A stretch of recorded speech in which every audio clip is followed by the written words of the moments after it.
أعوذ بالله من الشيطان الرجيم بسم الله الرحمن الرحيم الحمد للہ رب العالمین والصلاة والسلام علی نبینا محمد وعلی آلہ وصحبہ اجمعین اما بعد۔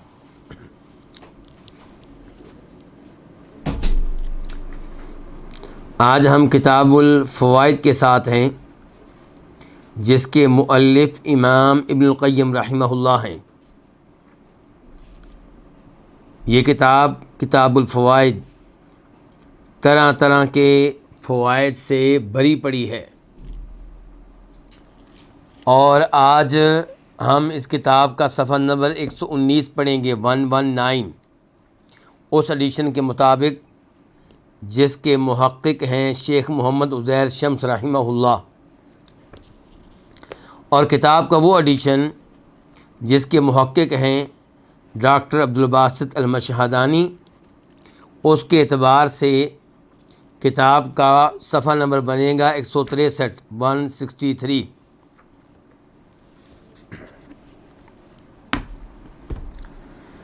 تو آغاز کرتے ہیں اللہ کا نام لے کر۔ امام صاحب آج کے فائدہ میں فرماتے ہیں، کمال النفس المطلوب ما تضمن امرین، کہ انسانی نفس کا وہ کمال جو مطلوب ہے، جس کی خواہش رہتی ہے، یہ وہ ہے جو دو چیزوں پہ مشتمل ہو۔ امام صاحب ہمیں بتانا چاہتے ہیں کہ ہم کیسے کامل ہو سکتے ہیں، ہمارے نفس میں کمال کیسے پیدا ہو سکتا ہے، کمال کے لیے کیا کرنا ہوگا، کیا اپنے نفس کو کامل بنانے کے لیے، اپنے نفس میں کمال پیدا کرنے کے لیے بہت زیادہ مال جمع کرنا ہوگا، یا بہت بڑا کوئی عہدہ اور منصب آپ کے پاس ہونا چاہیے، یا آپ کی بہت زیادہ شہرت ہونی چاہیے، کون سا کمال ہے جو مطلوب ہے؟ تو خلاصہ یہ ہے امام صاحب کی گفتگو کا کہ وہ چیز جس کے ذریعے آپ کے نفس میں کمال پیدا ہوگا، وہ یہ ہے کہ آپ اللہ تعالیٰ کے ساتھ جڑ جائیں، اللہ تعالیٰ کے بارے میں علم لیں، اللہ تعالیٰ سے اپنے تعلقات کو مضبوط کریں۔ تو فرماتے ہیں امام صاحب، کمال النفس المطلوب ما تضمن امرین، کہ نفس کا وہ کمال جو مطلوب ہے، یہ وہ ہوگا جو دو چیزوں پہ مشتمل ہو۔ احدہما، ان دو چیزوں میں سے ایک، ان یصیر ہیئۃ راسخۃ وصفۃ لازمۃ لہا، کہ وہ کمال ہمارے نفس کی پختہ حالت بن جائے، پختہ کیفیت بن جائے، اور ہمارے نفس کی لازمی صفت بن جائے، ہمارے نفس کا لازمی وصف بن جائے، اس کی لازمی خوبی بن جائے۔ لہا کی ضمیر کی طرف جا رہی ہے، نفس کی طرف۔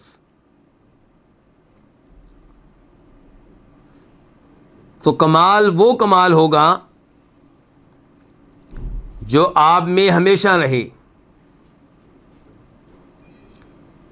جو آپ کی پختہ اور پکی خوبی بن جائے، حالت بن جائے۔ الثانی، دوسرے نمبر پہ، ان یکون صفۃ کمال فی نفسہ، وہ بذات خود صفت کمال ہو، کہیں ایسا نہ ہو کہ جس کو آپ کمال سمجھ رہے ہیں وہ کمال نہ ہو۔ ایک تو یہ ہے کہ جس کو آپ کمال سمجھ رہے ہیں واقعی وہ چیز کمال والی ہو، دوسرے نمبر پہ یہ کہ وہ چیز آپ میں پختہ ہو جائے، آپ کا لازمی وصف اور آپ کی لازمی خوبی بن جائے.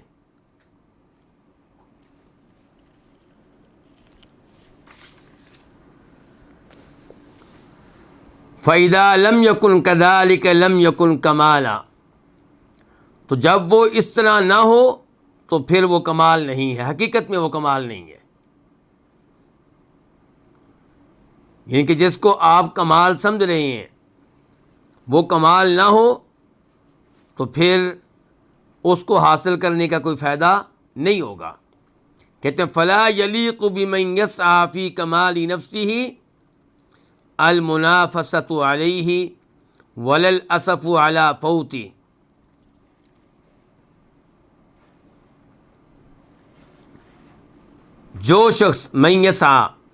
جو شخص دوڑ دھوپ کر رہا ہے، محنت کر رہا ہے اپنے نفس کو کامل بنانے میں، اس کے لیے لائق نہیں ہے المنافسۃ علیہ، اس چیز کو حاصل کرنے کے لیے مقابلہ کرنا، اور نہ ہی اس کے لیے یہ لائق ہے کہ اس کے چھوٹ جانے پہ افسوس کرے، پریشان ہو، غمگین ہو، کیونکہ یہ چیز کمال نہیں ہے. مثال کے طور پہ کوئی سمجھتا ہے کہ کمال مجھ میں تب پیدا ہوگا جب میں بہت بڑا اداکار بن جاؤں. تو امام صاحب کہہ رہے ہیں کہ یہ تو کمال والی چیز ہی نہیں ہے. جب یہ کمال والی چیز نہیں ہے تو اس کو حاصل کرنے کی کوشش نہ کریں، اس کے لیے اس کو حاصل کرنے کے لیے مقابلہ بازی نہ کریں، اور اگر یہ چیز نہ مل سکے تو اس پہ افسوس نہ کریں بلکہ خوش ہوں. کوئی اور ہے وہ سمجھتا ہے کہ کمال تب ہوگا، میرا مقام تب بنے گا جب میں اچھا گلوکار بن جاؤں. کوئی اور کہتا ہے کہ کمال تب ہوگا جب میں اپنے شہر کا سب سے امیر شخص بن جاؤں، اپنے ملک کا، اپنی کنٹری کا سب سے امیر شخص بن جاؤں، میں ایشیا کا سب سے امیر شخص بن جاؤں، میں پوری دنیا کا سب سے امیر شخص بن جاؤں، میرا نام دنیا کے پہلے 10 امیر انسانوں میں شامل ہو جائے. تو امام صاحب کہہ رہے ہیں کہ یہ کوئی کمال نہیں ہے. نہ اس کو حاصل کرنے کی کوشش کریں اور نہ اس کے چھوٹ جانے پہ افسوس کا اظہار کریں، افسوس کریں.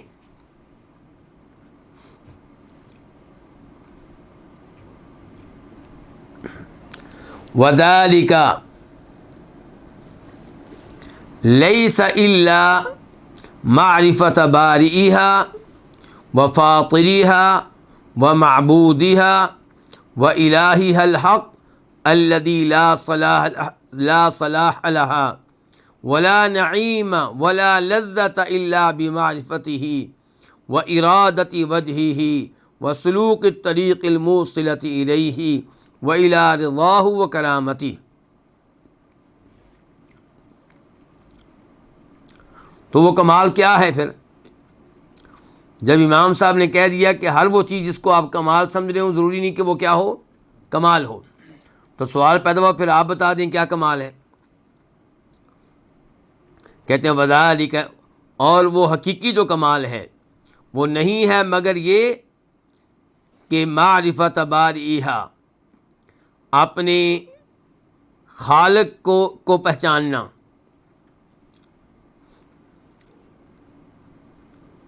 باری گھڑنے والا، آپ کو گھڑنے والا، آپ کو ڈھالنے والا، آپ کو بنانے والا، اور فاطر کا معنی بھی خالق ہے. تو کہتے ہیں کمال صرف اور صرف یہ ہے کہ آپ اپنے باری کو، جس نے آپ کو بنایا، ڈھالا، اور اپنے خالق کو پہچانیں، وَمَعْبُودِهَا، اور اپنے معبود کو پہچانیں، وَإِلَٰهِهَا، دونوں کہی کہ میں نے اپنے اس سچے معبود کو پہچانیں، اپنے اس حقیقی معبود کو پہچانیں کہ الَّذِي لَا صَلَاحَ لَهَا، کہ جس کی معرفت کے بغیر لا صلاح لہا، انسان میں نیکی نہیں آ سکتی، نہ انسان میں کو کوئی نعمت مل سکتی ہے، نہ انسان کو کوئی لذت مل سکتی ہے، مگر کب؟ الا بمعرفتہ، مگر جب وہ اس کو پہچان لے، کس کو؟ اپنے رب کو، و ارادتی وجہہ، مگر جب وہ اس کی رضا کو چاہے، اس کی خوشنودی کو تلاش کرے، اپنی منزل مقصود یہ بنا لے کہ میں نے رب کو راضی کرنا ہے۔ وسلوک الطریق الموصلۃ الیہ، خیر کب ملے گی، نعمت کب ملے گی، لذت کب ملے گی؟ یہ چیزیں نہیں ملیں گی مگر اللہ کی معرفت کے ساتھ اور اس کی رضا کو چاہنے کے ساتھ اور اس راستے پہ چلنے کے ساتھ جو پہنچا دینے والا ہو الیہ، اس کی طرف، کس کی طرف؟ اللہ تعالیٰ کی طرف، اس معبود کی طرف، اس سچے معبود کی طرف۔ وَإِلَىٰ رِضَاهُ، اور وہ راستہ جو پہنچا دینے والا ہو اللہ کی رضا کی طرف، وَكَرَامَتِهِ، اور اس کی طرف سے ملنے والی کرامت کی طرف۔ وَأَن تَعْتَادَ ذَلِكَ، اور یہ کہ نفس اس کا عادی بن جائے، کس کا؟ رب کی معرفت کا، رب کو راضی کرنا ہے، یہ اس کا ارادہ بن جائے، اس کی منزل مقصود بن جائے اور اس راستے پہ چل نکلے جو اللہ تک پہنچانے والا ہے، اللہ کی رضا تک پہنچانے والا ہے، تو اسی چیز میں اس کی پوری زندگی گزرے، اللہ کی معرفت میں اور اللہ کی رضا چاہنے میں اور اس راستے پہ چلنے میں جو اللہ کی طرف پہنچانے والا ہے، جو اللہ کی خوشنودی تک پہنچانے والا ہے، یہ اس کی ان کی عادت بن جائے، اس کا وہ خوگر بن جائے۔ وَأَن تَعْتَادَ ذَلِكَ، اور یہ کہ یہ نفس اس کا عادی بن جائے، اس کا خوگر بن جائے۔ فَيَصِيرَ لَهَا، تو یہ چیز، یہ کون سی چیز؟ اللہ کی معرفت، یعنی کہ آپ اللہ کی معرفت میں لگے ہوئے ہوں، اللہ کے ناموں کا مطالعہ کر رہے ہوں، اللہ کی صفات کا مطالعہ کر رہے ہوں اور اللہ کی رضا کو تلاش کر رہے ہوں اور اس راستے پہ چل رہے ہوں جو اللہ تک پہنچانے والا ہے۔ فَيَصِيرَ لَهَا حَيَّةً رَاسِخَةً لازمہ، تو یہ نفس کے لیے، نفس کے لیے، ہمارے نفس کے لیے کیا بن جائے؟ حَيَّةً راسخہ، مضبوط اور پکی اس کی حالت بن جائے، لازمہ، جو لازم ہو، یعنی کہ پوری زندگی اسی میں گزر جائے۔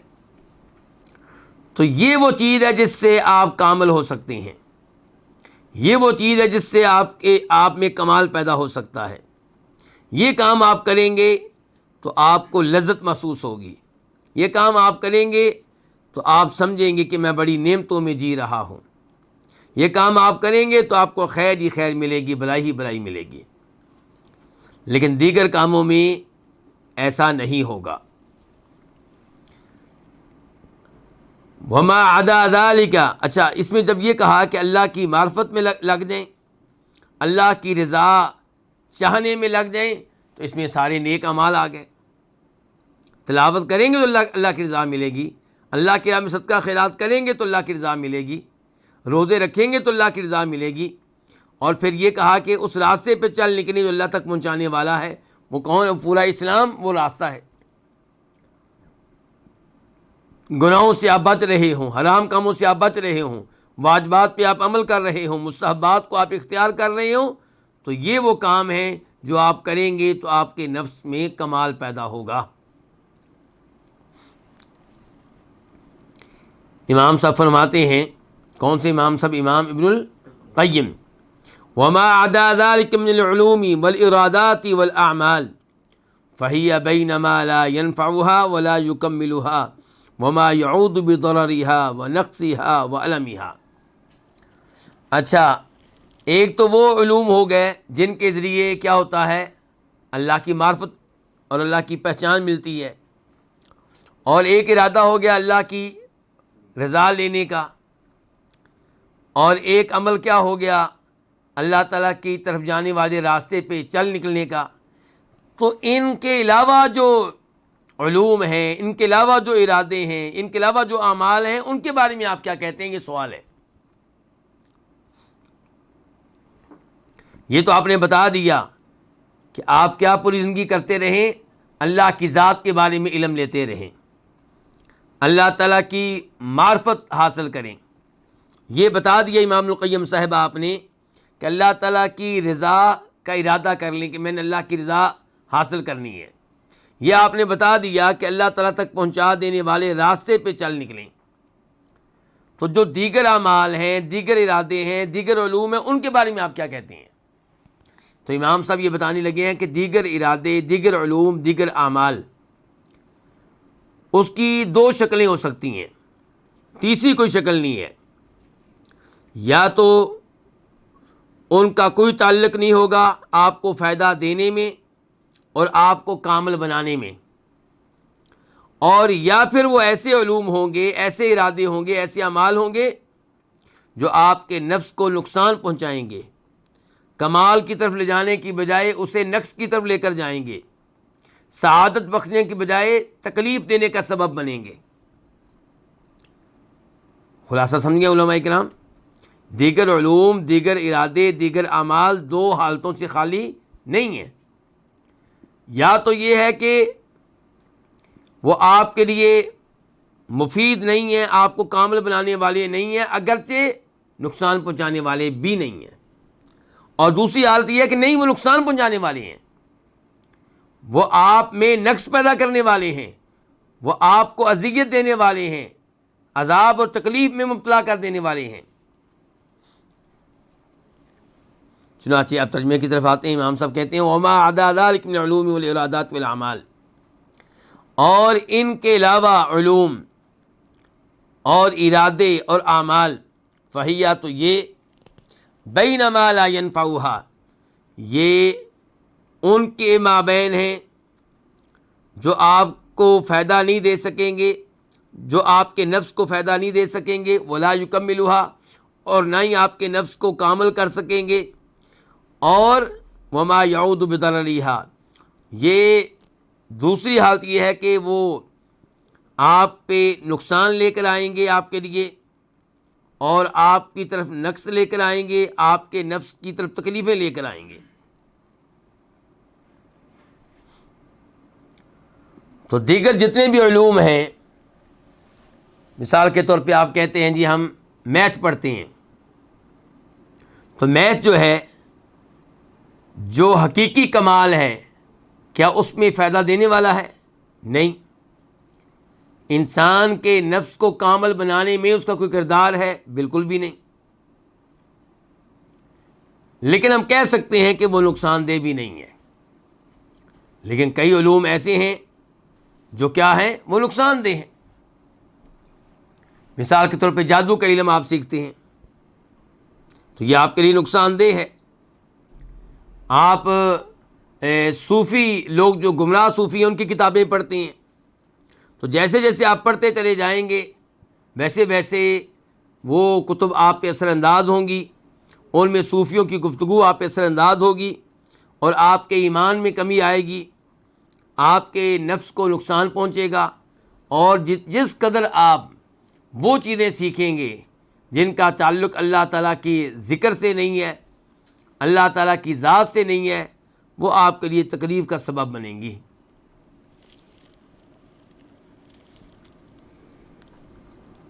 ولا سیما خصوصاً اذا صار حیۃ راسخۃ لہا، کہ جب وہ بن جائے، وہ کیا؟ وہ دوسرا علم، وہ دوسرا ارادہ، وہ دوسرا عمل، جب کہ وہ کیا بن جائے؟ حیۃ راسخۃ لہا، وہ آپ کے نفس کے لیے کیا بن جائے؟ پختہ اس کی حالت بن جائے۔ فإنها تعذب وتتألم به، تو یقیناً یہ نفس تعذب، عذاب میں مبتلا ہوگا، وتتألم، اور تکلیف میں مبتلا ہوگا، به، اس دوسرے علم کے ساتھ، دوسرے ارادے کے ساتھ، دوسرے عمل کے ساتھ، بحسب لزومه لها، کس قدر عذاب محسوس کرے گا، کس قدر تکلیف کو محسوس کرے گا؟ جس قدر یہ چیز جو ہے اس نفس کے ساتھ چمٹی ہوئی ہوگی.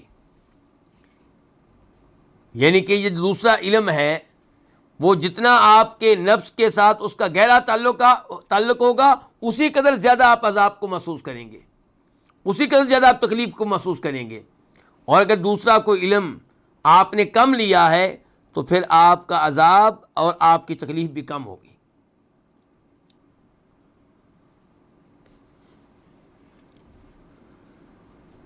وَأَمَّا الْفَضَائِلُ الْمُنْفَصِلَةُ عَنْهَا, رہے وہ فضائل جو اس سے الگ ہیں, کل ملابس جیسا کہ کپڑے, والمراکب سواریاں, آج کے زمانے میں آپ کہہ لیں گاڑیاں, بہترین گاڑیاں, یعنی کہ اگر کوئی سمجھتا ہے کہ میں یہ والی گاڑی لوں تو جناب میں چھا جاؤں گا, میری بڑی عزت بن جائے گی, میرا بڑا مقام و مرتبہ مجھے مل جائے گا, پھر میں کامل ہو جاؤں گا. یا کوئی لباس ہے کہ اس کا کوئی خاص کیا معیار ہے, وہ کہتا ہے کہ اگر یہ لباس مجھے مل جائے تو پھر میرا ایک نام ہوگا. یا رہائش, مجھے یہ رہائش مل جائے, فلاں ٹاؤن میں مل جائے, فلاں سوسائٹی میں مل جائے, فلاں شہر میں مل جائے, یا مجھے جہاں مل جائے, مقام و مرتبہ مل جائے, مال مل جائے. تو کیا ان کے ساتھ انسان کامل ہوتا ہے؟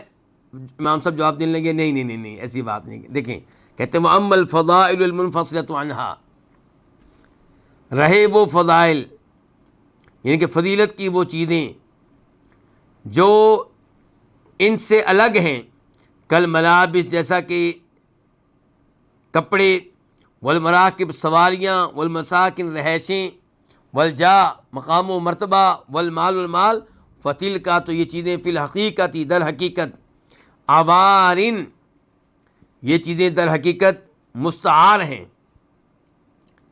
مستعار کا مطلب کیا؟ جو چیز آپ نے کسی سے عاریتاً لی ہو, استعمال کے لیے لی ہو, پھر واپس کر دینی ہو. مستعار وہ چیزیں جو آپ نے کسی سے استعمال کے لیے لی ہوں, ایک دن کے لیے, ایک ہفتے کے لیے, ایک مہینے کے لیے, ایک سال کے لیے, پھر آپ نے واپس کرنی ہو. تو امام صاحب کہتے ہیں فتل کا فی الحقیقتی, تو یہ چیزیں حقیقت میں کون سی؟ یہ کپڑے, یہ سواریاں, یہ رہائش گاہیں, یہ مقام و مرتبہ, یہ مال, یہ چیزیں حقیقت میں عوارن, یہ مستعار چیزیں ہیں. اعیرتھا, یہ آپ کے نفس کو عاریتاً دی گئی ہیں مدتاً, ایک مدت کے لیے. ثم یرجع فیہا المعیر, پھر ان چیزوں کو واپس مانگ لے گا کون؟ عاریتاً دینے والا, یعنی کہ وہ اللہ جس نے یہ چیزیں دی ہیں وہ آپ سے واپس لے لے گا. یہ مال اللہ نے دیا ہے, اللہ واپس لے لے گا. یہ شان اور مقام عزت اللہ نے دی ہے, اللہ واپس لے لے گا. یہ رہائش گاہ ممکن ہے اللہ واپس لے لے, یہ گاڑی ہو سکتا ہے اللہ واپس لے لے. فتتعلم, تو آپ کا نفس پھر کیا ہوگا؟ پھر تکلیف میں مبتلا ہوگا. وتتعذب, اور عذاب میں مبتلا ہوگا. برجوعہ فیہا, جب عاریتاً دینے والا ان چیزوں میں رجوع کرے گا, ان چیزوں کو واپس لے لے گا. اچھا پھر سوال پیدا ہوا کہ عذاب کتنا ہوگا, تکلیف کتنی ہوگی؟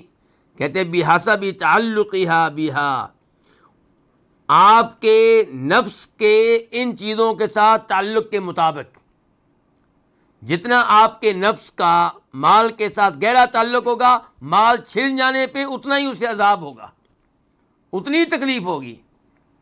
اور اگر مال کے ساتھ تعلق مناسب ہوگا تو مال چھن گیا, دکان کو آگ لگ گئی, مکان آپ کے مکان کے اوپر قبضہ ہو گیا, آپ تکلیف تو محسوس کریں گے لیکن اتنی زیادہ نہیں محسوس کریں گے, کیونکہ آپ کا دنیا کے ساتھ مال کے ساتھ تعلق مناسب ہے, زیادہ گہرا نہیں ہے.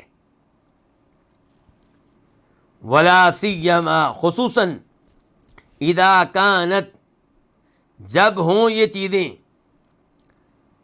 یہ کپڑے, یہ سواریاں, یہ گاڑیاں, یہ رہائش گاہیں, یہ مقام و مرتبہ, یہ مال, خصوصاً جب یہ چیزیں کیا ہوں, ہی غایت کمالہا, یہ کسی کے نفس کے کمال کی انتہا ہوں.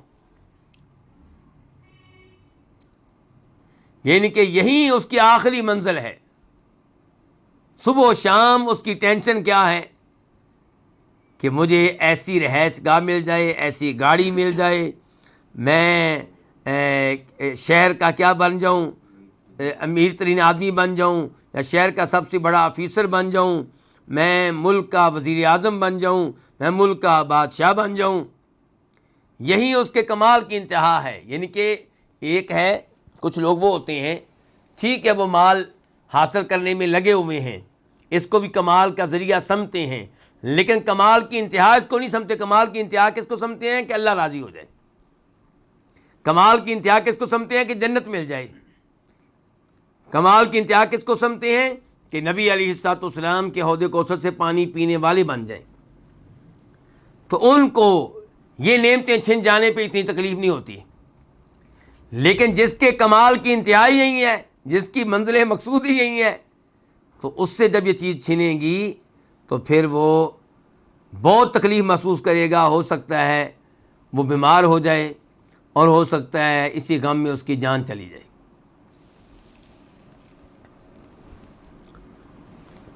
کہتے ہیں ولاسی مخصوصاً اذا کان, جب یہ چیزیں ہوں, یہ نعمتیں ہوں, کیا یہ نعمتیں ہی غایت کمالہا, اس کے نفس کے کمال کی انتہا ہوں. فَإِذَا سُلِبَتْہا, تو جب یہ چیزیں چھین لی جائیں ہاں اس نفس سے, اس جان سے, اس انسان سے, تو احضرت, تو پھر کیا ہوتا ہے,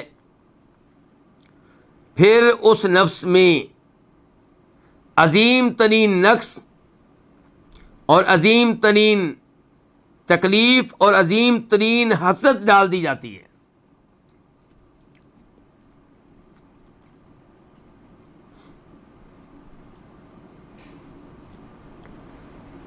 امام صاحب فرماتے ہیں فَلْيَتَدَبَّرْ مَنْ يُرِيدُ سَعَادَةَ نَفْسِهِ وَلَذَّتَهَا هَذِهِ النُّقْطَةِ.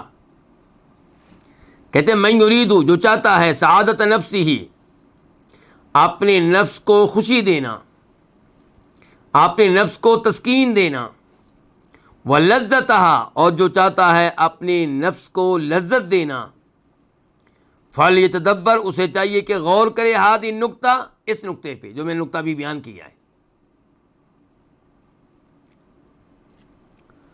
فاکثر ھذا الخلق, اس مخلوق میں سے اکثر لوگ, انما یسعون فی حرمان نفوسہم وألمها وحسرتها ونقصها من حیث یظنون انہم یریدون سعادتها ونعیمها. امام صاحب کہتے ہیں کہ اس مخلوق کے اکثر لوگ محنت کر رہے ہیں, دوڑ دھوپ کر رہے ہیں, کوششیں کر رہے ہیں اپنے نفس کو محرومی میں مبتلا کرنے کی, اور اپنے نفس کو تکلیف دینے کی, اور اپنے نفس کو حسرت میں مبتلا کرنے کی, اور اپنے نفس کو نقص میں مبتلا کرنے کی وہ کوشش کر رہے ہیں. وہاں سے جہاں وہ سمجھتے ہیں, وہ گمان کرتے ہیں کہ وہ اپنے نفس کو خوشی دینا چاہتے ہیں اور اپنے نفس کو نعمتیں دینا چاہتے ہیں.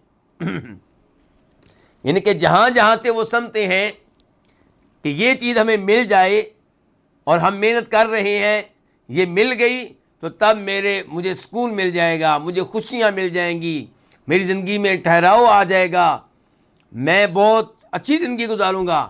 جہاں جہاں سے وہ سعادت پانے کی کوشش کر رہے ہوتے ہیں, اپنے نفس کو لذتیں دینے کی کوشش کر رہے ہوتے ہیں, وہاں سے ان کے نفس کو کیا مل رہا ہوتا ہے, عذاب مل رہا ہوتا ہے.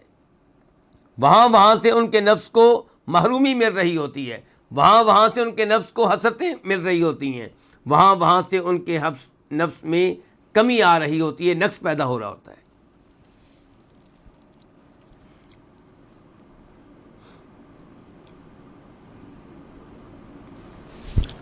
اللہ تعالیٰ نے کیا کہا قرآن کریم میں, فلا تعجبک اموالہم ولا اولادہم انما یرید اللہ لیعذبہم بہا فی الحیات الدنیا. ان کافروں کے پاس جو مال ہے, اولاد ہے, اس کو دیکھ کے آپ ان سے متاثر نہ ہوں. آپ یہ نہ سمجھیں کہ یہ بڑی سعادت میں ہیں کہ ان کے پاس مال بھی ہے، اولاد بھی ہے. یہ چیزیں اللہ نے ان کو دی ہیں، اللہ تعالیٰ انہی چیزوں کے ذریعے ان کو عذاب میں مبتلا کرے گا.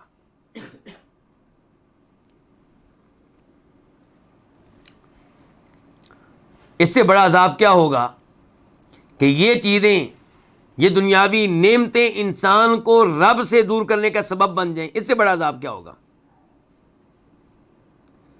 جس کے پاس یہ نعمتیں نہیں ہیں وہ اللہ کے ساتھ جڑنے کی کوشش کرتا ہے، نمازیں پڑھتا ہے، دعائیں کرتا ہے، مسجد میں آتا ہے، اذانیں دیتا ہے، اذکار کا اہتمام کرتا ہے.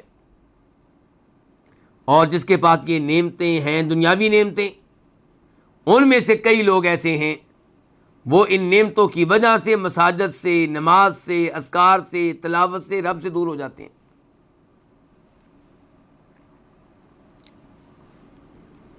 امام صاحب کہتے ہیں فلذتها، تو اس کی لذت کس کی؟ ہمارے نفس کی لذت.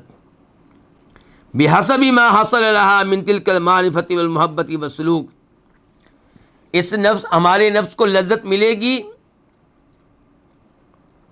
اس معرفت کے مطابق. معرفت کس کی؟ اللہ کی.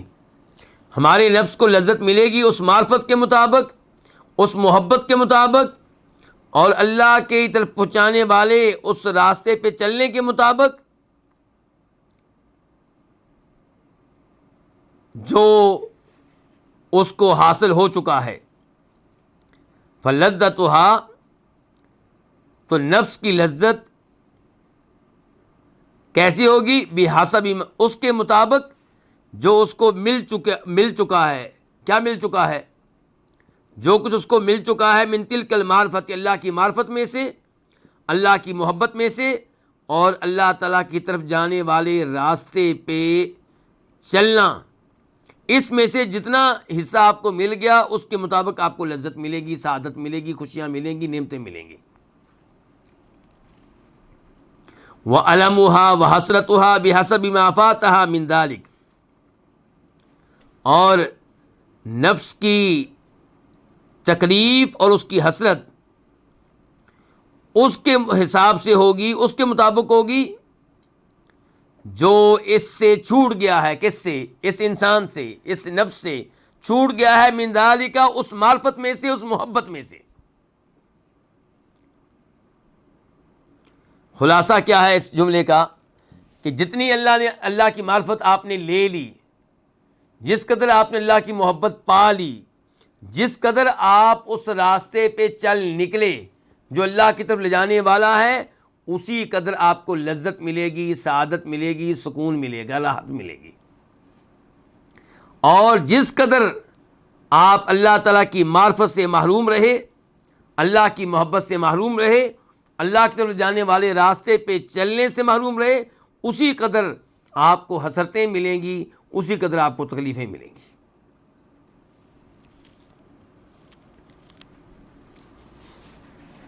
امام صاحب فرماتے ہیں وَمَتَىٰ عَدِمَ ذَلِكَ وَخَلَا مِنْهُ، جب بھی انسان عَدِمَ ذَلِكَ، اس چیز کو نہ پائے، کس کو؟ اللہ کی معرفت اور محبت کو، وَخَلَا مِنْهُ، اور اس سے خالی رہے، تو لم يبق فیہ، تو اس میں نہیں رہیں گی مگر جسمانی نفسانی قوتیں.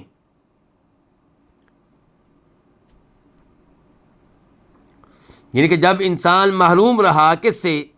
اللہ کی معرفت سے، اللہ کی محبت سے، اللہ تعالیٰ کی طرف لے جانے والے راستے پہ چلنے کی توفیق سے. جب انسان ان چیزوں سے بالکل خالی رہا تو پھر کیا ہوگا؟ یعنی کہ بالکل ہی اللہ کی معرفت نہیں ہے، کفر ہی کفر ہے، تو پھر کیا ہوگا؟ لم یبقى، پھر اس انسان میں نہیں پائی جائیں گی مگر جسمانی اور نفسانی قوتیں.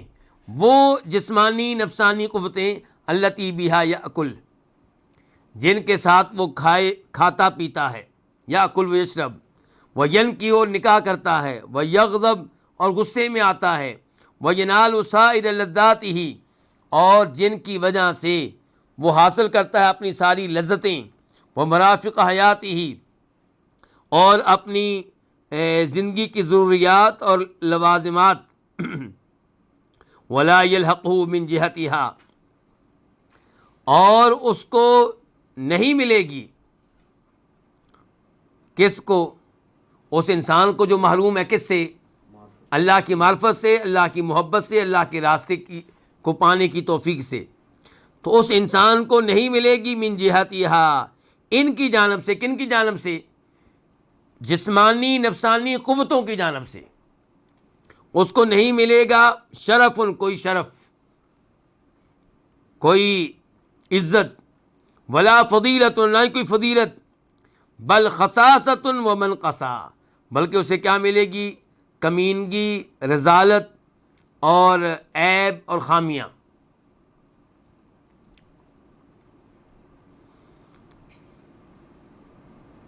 تو انسانی قوتیں، انسانی صلاحیتیں، جن قوتوں اور صلاحیتوں کی وجہ سے انسان کھاتا پیتا ہے، نکاح کرتا ہے، غصے میں آتا ہے، دنیا کو حاصل کرتا ہے، اگر ان نعمتوں کے پیچھے اللہ کی معرفت نہ ہو، اللہ کی محبت نہ ہو، اللہ کا راستہ نہ ہو، تو ایسا انسان جو ہے پھر اسے کوئی شرف نہیں ملتا، کوئی فضیلت نہیں ملتی، بلکہ اسے کمینگی ملتی ہے۔ اذا كان انما يناسب بتلك القوى البهائم ويتصل بجنسها ويدخل في جملتها ويصير كأحدها،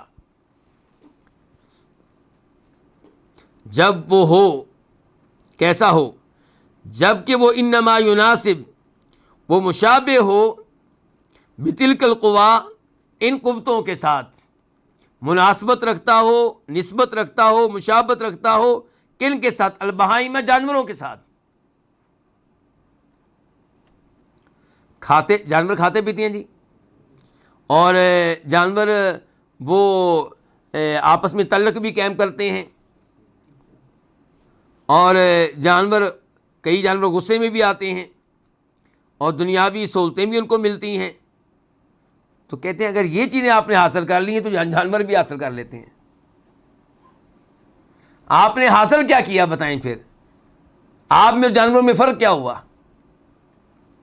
جب آپ خالق تک نہیں پہنچ سکے، اپنے رب تک نہیں پہنچ سکے، اپنے رب کو نہیں پہچان سکے، اپنے رب کی محبت کو نہیں پا سکے، اس راستے کو نہیں پا سکے جو رب کی طرف لے جانے والا ہے، اس راستے پہ آپ چڑھ نہیں سکے، اس پہ چل نہیں سکے، تو کیا فرق ہے آپ میں جانوروں میں؟ جن صلاحیتوں پہ آپ کو ناز اور فخر ہے، مثال کے طور پہ اگر کوئی کافر کہتا ہے جناب میری اتنی بیویاں ہیں، کوئی کہتا ہے جناب میں اتنا کھانا کھاتا ہوں، میں اتنے انڈے کھاتا ہوں، میں اتنی روٹیاں کھاتا ہوں جی، میں اتنے گلاس دودھ پی لیتا ہوں جی،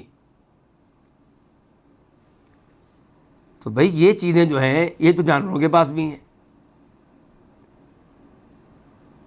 مزہ تب تھا کہ تو جانوروں سے مختلف ہوتا اور تو اللہ تعالیٰ کی طرف لے جانے والے راستے پہ چل نکلتا، اللہ تعالیٰ کی معرفت لیتا، اللہ تعالیٰ کی محبت کو پاتا۔ دیکھیں کہتے ہیں اذا کان انما يناسب، جب کہ وہ یناسب کا مطلب آپ کر لیں مشابہت رکھتا ہو یا نسبت رکھتا ہو، جب کہ وہ انما صرف مشابہت رکھتا ہو، نسبت رکھتا ہو، بتلک القوا، ان قوتوں کی وجہ سے مشابہت رکھتا ہو، کن کے ساتھ؟ البہائمہ، جانوروں کے ساتھ، وَيَتَّصِلُ بِجِنسِهَا، اور جڑ چکا ہو ان کی جنس کے ساتھ، مل چکا ہو ان کی جنس کے ساتھ، اور داخل ہو چکا ہو فی جملہ، ان کے مجموعے میں، کن کے مجموعے میں؟ جانوروں کے مجموعے میں، وَيَسِيرُ، اور ہو چکا ہو احدہا، ان میں سے کسی ایک کی طرح۔ تو کہتے ہیں جب یہ صورتحال ہو چکی ہو تو پھر آپ کو ان چیزوں کی طرف سے فضیلت کیسے ملے، شرف کیسے ملے، عزت کیسے ملے، مقام و مرتبہ کیسے ملے؟ ان چیزوں کی وجہ سے تمہیں ذلت تو مل سکتی ہے، رذالت تو مل سکتی ہے، لیکن کوئی فضیلت نہیں مل سکتی۔ اللہ تعالیٰ نے کیا کہا تھا؟ ان اکرمکم عند اللہ تم میں سے سب سے بڑھ کر عزت والا وہ ہوگا جو سب سے بڑھ کر اللہ تعالیٰ سے ڈرنے والا ہوگا، متقی ہوگا، پرہیزگار ہوگا۔ عزت یہاں سے ملتی ہے۔ تو کہتے ہیں کہ آپ اپنی ان صلاحیتوں کی وجہ سے جانوروں کے ساتھ کے مشابہ ہو چکے ہیں، ان کے ساتھ جڑ چکے ہیں، ان کے مجموعے میں داخل ہو چکے ہیں، ان جانوروں میں سے کسی ایک جانور کی طرح کے بن چکے ہیں۔ وربما، بس ممکن ہے کہ زادت، وہ آپ سے آگے ہوں۔ کون؟ جانور۔ وربما، اور ممکن ہے کہ زادت، وہ آگے ہوں، فی تناولہا، ان قوتوں کو حاصل کرنے میں، علیہ، اس پہ، اس سے آگے ہوں۔ کس سے آگے ہوں؟ اس انسان سے۔ واختصت دونہ بسلامت عاقبتہا، اور وہ خاص ہوں ان قوتوں کے انجام کی سلامتی کے اعتبار سے، دونہ، اس سے ہٹ کر، یعنی کہ ان نعمتوں کا انجام کیا ہوگا؟ ہو سکتا ہے ان نعمتوں کے انجام کے اعتبار سے وہ سلامت رہیں، کون؟ جانور، اور یہ سلامت نہ رہے۔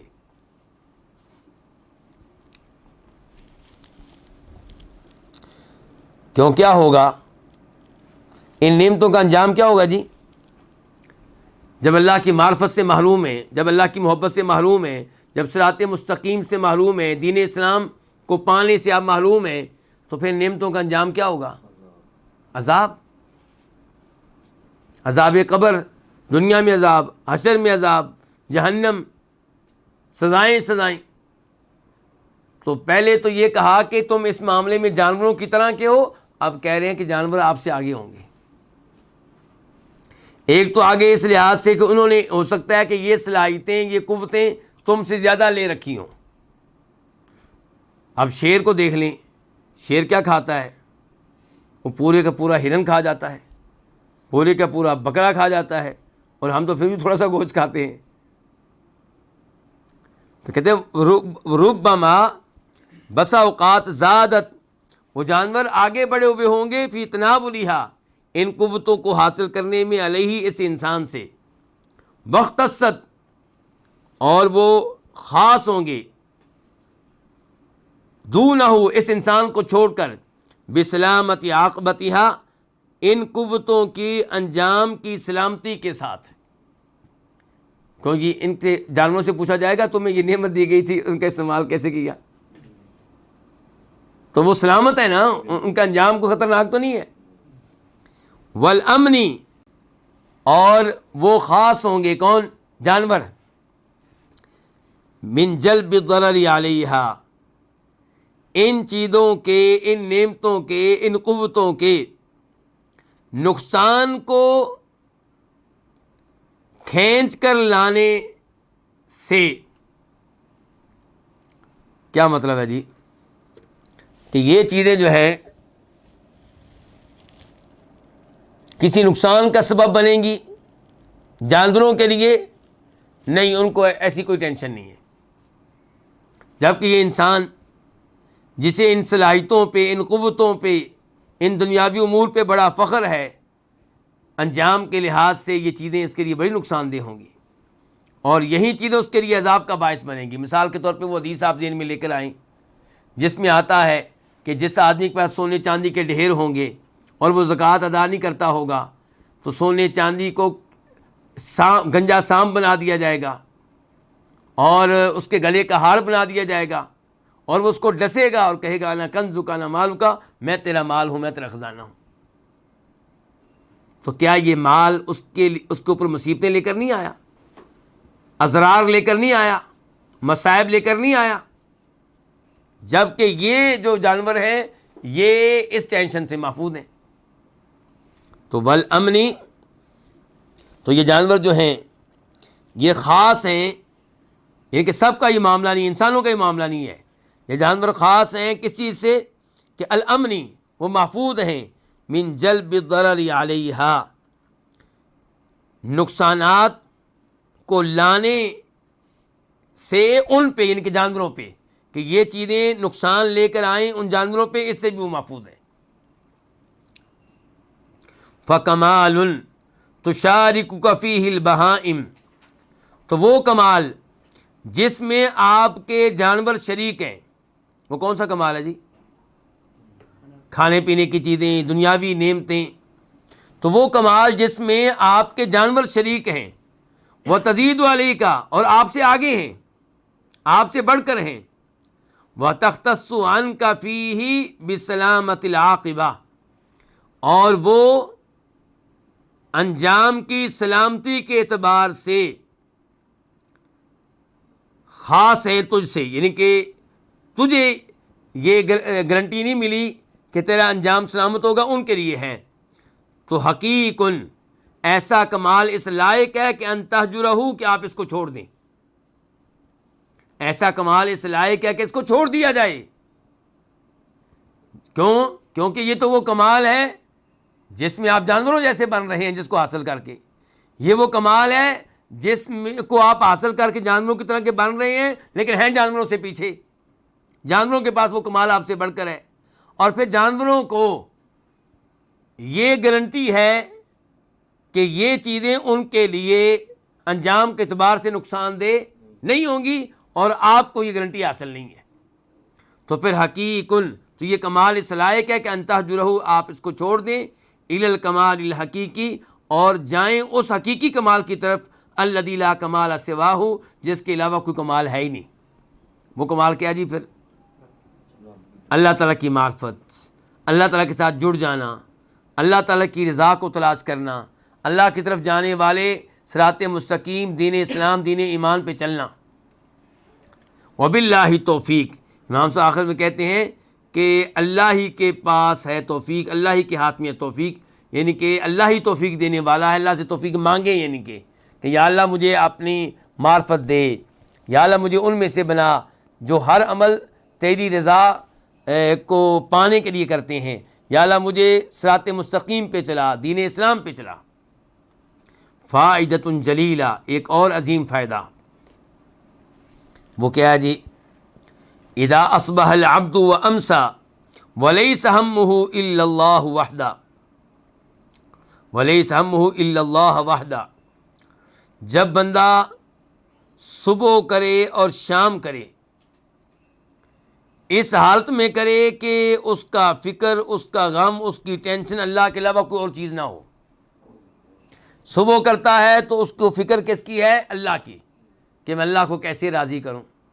شام داخل ہوتی ہے تو اس کو فکر کس کی ہے؟ اللہ کی، کہ میں اللہ کو کیسے راضی کروں۔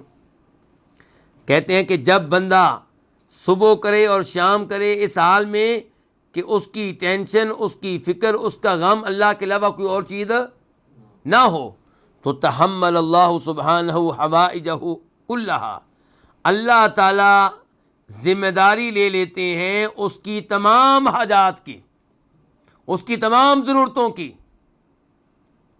یعنی کہ اللہ تعالیٰ گویا کہ کہتے ہیں کہ اے میرے بندے، جب تجھے صرف میری ٹینشن ہے تو تیری ٹینشنیں وہ میری ذمہ داری ہیں، تیری حاجات کو پورا کرنا میری ذمہ داری ہے، تیری ضروریات کا پورا کرنا میری ذمہ داری ہے۔ وحمل عنہ، اور اللہ تعالیٰ حمل عنہ کل ما اہم، اس کی طرف سے ذمہ دار بن جاتے ہیں ہر اس چیز کے جو اس کو رنجیدہ کر دینے والی ہے، غم میں ڈالنے والی ہے، ٹینشن میں ڈالنے والی ہے۔ وَفَرَّغَ قَلْبَهُ لِمَحَبَّتِهِ، اور اللہ تعالیٰ اس کے دل کو اپنی محبت کے لیے فارغ کر دیتے ہیں۔ وَلِسَانَهُ لِذِكْرِهِ، اللہ تعالیٰ اس کی زبان کو اپنے ذکر کے لیے فارغ کر دیتے ہیں۔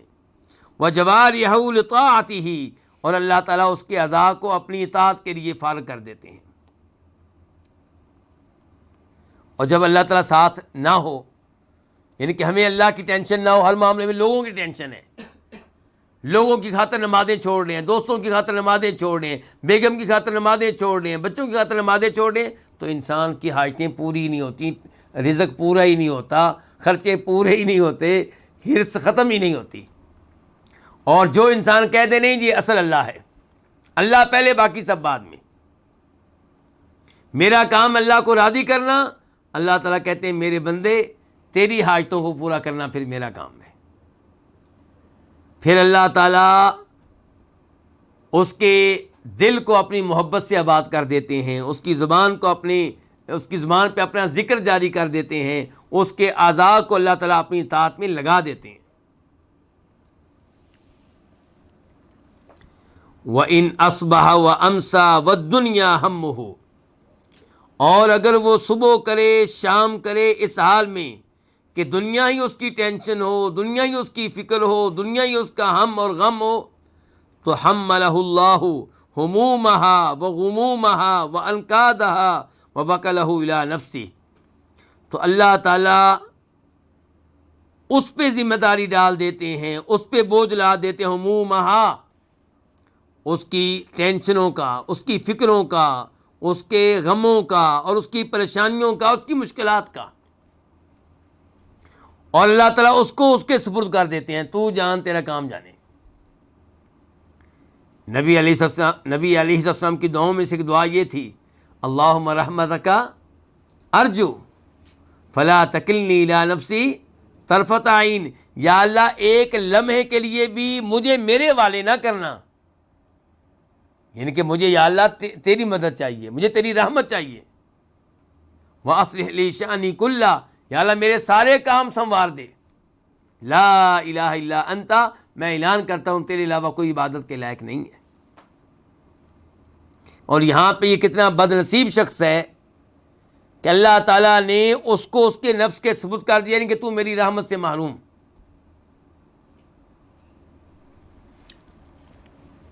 فشغل قلبه عن محبته بمحبت الخلق, تو اللہ تعالیٰ نے اس کے دل کو اپنی محبت سے غافل کر کے مخلوق کی محبت میں لگا دیا. تو اللہ تعالیٰ پھر کیا کرتے ہیں ایسے انسان کے ساتھ کہ اللہ تعالیٰ اس کی محبت کو اپنی محبت سے غافل کر کے مخلوق کی محبت میں لگا دیتے ہیں. جب وہ اللہ کی محبت سے محروم ہے, اب وہ کس سے محبت کرے گا؟ مخلوق سے محبت, مال سے محبت, گاڑی سے محبت, کسی لڑکی سے محبت, اولاد سے محبت, عہدے سے محبت.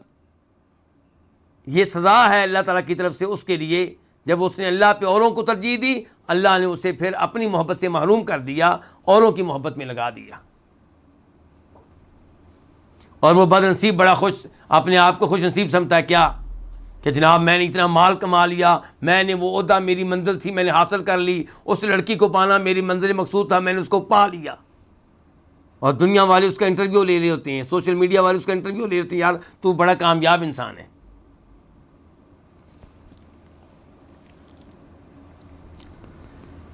تو اللہ تعالیٰ اس کے دل کو اپنی محبت سے غافل کر کے مخلوق کی محبت میں لگا دیتے ہیں. وَلِسَانَهُ عَنْ ذِكْرِهِ بِذِكْرِهِمْ, اور اللہ تعالیٰ اس کی زبان کو اپنے ذکر سے غافل کر کے لوگوں کے ذکر میں لگا دیتے ہیں. صبح و شام تذکرہ کن کا کرتا ہے؟ سیاستدانوں کا, کھلاڑیوں کا, اداکاروں کا, گلوکاروں کا. اللہ کے ذکر کی بجائے اوروں کا ذکر کر رہا, یہ سزا مل رہی ہے.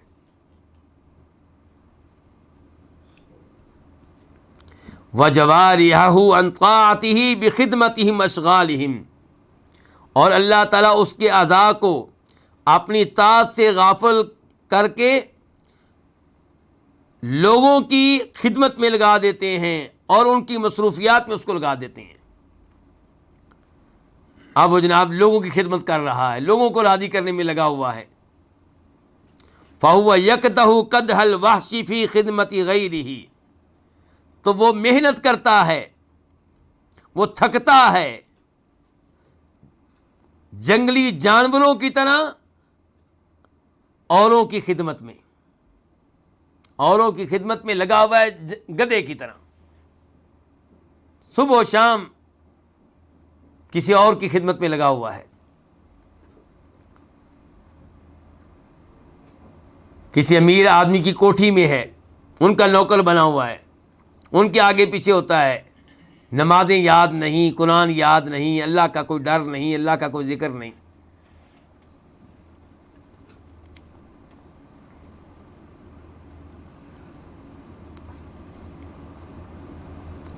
امام صاحب کہتے ہیں کل کیری. کیر کہتے ہیں لوہار کے ہاتھ میں چمڑے کی وہ جو چیز ہوتی ہے جس میں پھونک مارتا ہے, جس میں کیا کرتا ہے, پھونک مارتا ہے تاکہ وہ پھونک پہنچے کس تک, بٹی تک, اور پھر آگ جو ہے وہ بھڑکے. تو اس کو کیا کہتے ہیں, کیر. اب بظاہر یہ لگ رہا ہے کہ لفظ کیر ہے, لیکن میں نے بہت غور کیا ہے, مجھے لگتا ہے کہ لفظ کیر نہیں ہے بلکہ کیر ہے, یعنی کہ وہ خود لوہار, پھونک مارنے والا.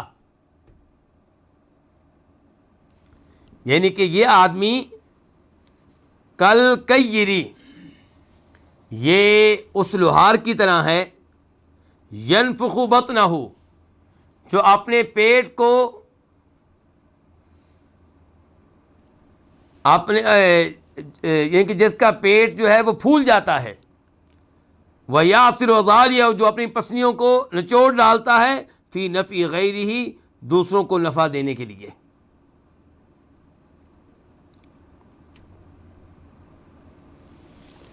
اور ممکن ہے کہ پھر اس سے مراد وہی چمڑے کا آلہ ہو جس میں لوہار کیا کرتا ہے, پھونک مارتا ہے. تو اب یہ جو چمڑے کا آلہ ہے یہ فائدہ کس کو پہنچانا چاہ رہا ہے, بٹی کو یا لوہار کو, لیکن اس کی اپنی جسامت جو ہے وہ پھولی ہوئی ہے. یا تو اس سے مراد وہ آلہ ہے پھونک مارنے والا, اور یا اس سے مراد پھونک مارنے والا وہ آدمی ہے. دیکھیں نا, جب پھونک ہم مارتے ہیں تو پیٹ ہمارا پھول جاتا ہے نا, اور پورے جسم کا زور لگتا ہے. تو کسی اور چیز کو فائدہ پہنچانے کے لیے وہ اپنے جسم کو پھلا لیتا ہے اور اپنی پسلیوں کو نچوڑ ڈالتا ہے. تو پھر کیا ہوگا, کل کیر. فَكُلُّ مَنْ أَعْرَضَ عَنْ عُبُودِيَّةِ اللَّهِ فَكُلُّ مَنْ أَعْرَضَ عَنْ عُبُودِيَّةِ اللَّهِ وَطَاعَتِهِ وَمُحَبَّتِهِ بُلِيَ بِعُبُودِيَّةِ الْمَخْلُوقِ وَمُحَبَّتِهِ وَخِدْمَتِهِ. تو جو اللہ تعالیٰ کی عبادت سے اعراض کرے گا, اللہ کی اطاعت سے اعراض کرے گا, اللہ کی محبت سے اعراض کرے گا, اس کو مبتلا کر دیا جائے گا مخلوق کی عبادت میں, مخلوق کی محبت میں, مخلوق کی خدمت میں. یہ سزا ملے گی اس کو. اللہ تعالیٰ فرماتے ہیں وَمَنْ يَعْشُ عَنْ ذِكْرِ الرَّحْمَنِ نُقَيِّضْ لَهُ شَيْطَانًا فَهُوَ لَهُ قَرِينٌ. وَمَنْ يَعْشُ, اور جو اندھا بن جائے, جو غفلت برتے, کس سے, عن ذکر الرحمن, رحمان کے ذکر سے. رحمان کا ذکر کیا, قرآن, یا قرآن رحمان کی نصیحت سے, نصیحت نامہ, رحمان کی نصیحتیں, یا یا رحمان کی یاد سے, یعنی کہ اللہ کو یاد ہی نہیں کرتا, اللہ کا ذکر ہی نہیں کرتا. تو ذکر کا معنی قرآن بھی ہو سکتا ہے, اور ذکر وہ الفاظ جو اللہ کو یاد کرتے ہوئے ہم کہتے ہیں سبحان اللہ, الحمدللہ وغیرہ, وہ بھی ہو سکتی ہیں. تو جو بھی اندھا بن جائے, غفلت برتے رحمان کے ذکر سے, تو نقید, ہم مقرر کرتے ہیں, لہو, اس کے لیے, شیطان, ایک شیطان, فہو لہو قرین, تو یہ شیطان اس کا ساتھی بن جاتا ہے. یعنی کہ کیا سزا ملی, جب رحمان کے ذکر سے غفلت برتی, جب نمازوں سے غفلت برتی, تلاوت سے غفلت برتی, تو اللہ نے سزا کے طور پہ کسی شیطان کو, وہ شیطان جنوں میں سے بھی ہو سکتا ہے, انسانوں میں سے بھی, اللہ تعالیٰ اس کو اس کا دوست بنا دیتے ہیں. اب وہ اس کو جناب لگاتا ہے کس میں, شیطانی کاموں میں, گناہوں میں. تو یہ اس کو کیا ملی ہے, سزا. فلما ازاغوا ازاغ اللہ قلوبہم, جب وہ ٹیڑھے ہوئے تو اللہ نے ان کے دلوں کو ٹیڑھا کر دیا. پھر سورہ زخرف آیت نمبر 36. قال سفیان بن عیینہ, امام سفیان بن عیینہ کہتے ہیں, بہت بڑے محدث ہیں, لا تأتون بمثل مشہور للعرب الا جئتکم به من القرآن. تم میرے پاس عربوں کی کوئی مشہور عربوں کا کوئی مشہور محاورہ لے کر نہیں آؤ گے. کیا لے کر نہیں آؤ گے؟ محاورہ. مگر میں تمہارے پاس وہی چیز قرآن سے لے کر آؤں گا. ان کے عربوں کے جو مشہور محاورے ہیں، تم کوئی محاورہ لے کر آؤ میرے پاس، میں تمہیں بتاؤں گا کہ اسی طرح کی چیز قرآن میں موجود ہے. تو ابھی مثال آگے آ رہی ہے، مثال سے بات مزید واضح ہو جائے گی. فقال له قائل، تو ان سے کسی کہنے والے نے کہا، فأین فی القرآن، قرآن میں یہ کہاں پہ ہے؟ ان کے عربوں کا یہ محاورہ قرآن میں کہاں ہے کہ آتی اخاک تمرتن فإن لم يقبل فآتہ جمرتن، اپنے بھائی کو کھجور دو، اگر وہ کھجور قبول نہ کرے تو اسے انگارہ دو. اس محاورے کا مطلب کیا ہے؟ اس محاورے کا مطلب یہ ہے کہ جسے عزت راس نہ آئے اسے پھر ذلیل کر کے رکھ دو. وہ کیا کہتے ہیں؟ لاتوں کے بھوت باتوں سے نہیں مانتے. یعنی کہ جس کو آپ کھجور دیں، جس کو آپ کوئی خیر دیں، کوئی آپ اس کو مال دیں، کوئی آپ اس کو نعمت دیں، وہ اس کی قدر نہ کرے تو پھر کیا ہے؟ پھر آپ اسے انگارہ دیں، ان کے اس کو سزا دیں، پھر اس کو عبرت کا نشان بنائیں. پھر آتی آپ دیں اخا کا اپنے بھائی کو تمرتن کوئی کھجور، فإن لم يقبل اگر اسے قبول نہ کرے فآتی جمرہ تو اسے کیا دیں؟ کوئی انگارہ. فقال، تو یہ محاورہ عربوں کا ہے. تو یہ ذکر کرنے کے بعد وہ آدمی کہتا ہے جی آپ بتائیں اے امام سفیان بن عیینہ، آپ بتائیں یہ قرآن میں کہاں ہے؟ تو انہوں نے کہا اللہ کے اس فرمان میں ہے کہ وَمَن يَعْشُ عَن ذِكْرِ الرَّحْمَنِ نُقَيِّضْ لَهُ شَيْطَانًا، کہ جو رحمان کے ذکر سے اعراض کرے، غفلت برتے، ہم اس کے لیے کوئی نہ کوئی شیطان مقرر کر دیتے ہیں.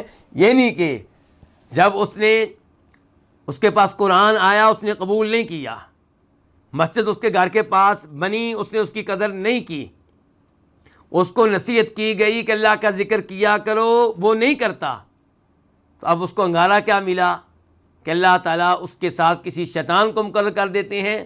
اب شیطان اسے اپنی راستے پہ لگاتا ہے، شیطانی امور پہ لگاتا ہے، گناہوں پہ لگاتا ہے، شرک پہ لگاتا ہے، بدعات میں اسے استعمال کرتا ہے، کبیرہ گناہوں میں اس کو لگاتا ہے. تو یہ اس کو سزا ملی ہے کیونکہ اس نے اللہ کی نعمت کو قبول نہیں کیا، اللہ کے نبی کو قبول نہیں کیا، اللہ کے قرآن کو قبول نہیں کیا.